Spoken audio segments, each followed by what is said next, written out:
Because it's Skin Cancer Awareness Month, we are focusing on all things skin cancer, and my job is to educate you so that you know what to look for. Today, I'm talking about squamous cell skin cancers, the second most common type of cancer after basal cell skin cancers in the United States and worldwide. And I will be discussing some interesting statistics on squamous cell skin cancers, as well as what to look for in presenting features of this type of skin cancer. Thank you for joining. Here we go. Let's talk about squamous cell skin cancers now.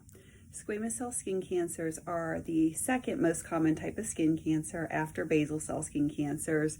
Over 1 million of these diagnosed in the United States every year. Yes, over 1 million.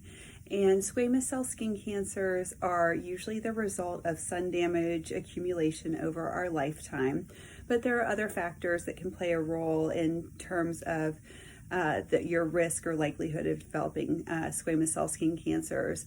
And those can be related to certain medications that you take. So if you take any medications that suppress your immune system or have any conditions that lower your immune system, that puts you at a higher risk.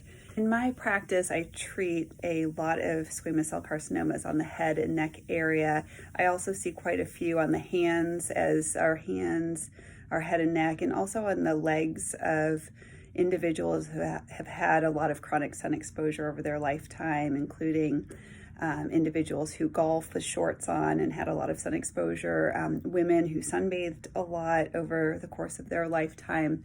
That's another frequent scenario where we see these squamous cell skin cancers.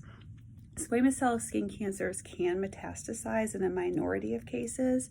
The majority of them will stay confined within the skin. They can, similar to basal cell skin cancers, develop a root system and invade deeply into the skin and eventually into the muscle and bone if left untreated.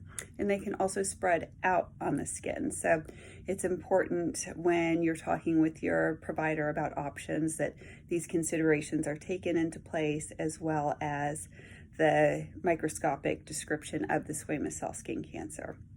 Squamous cell skin cancers can present in a variety of different ways. Sometimes a red scaly patch can be a wart-like growth. Occasionally they can present as more of like a pimple or a nodular lesion that's usually somewhat tender and inflamed.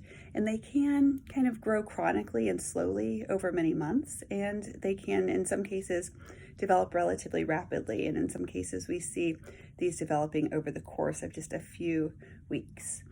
There are a number of really effective treatment options for addressing squamous cell skin cancers, and we will get into those more in another episode. Thanks for joining us.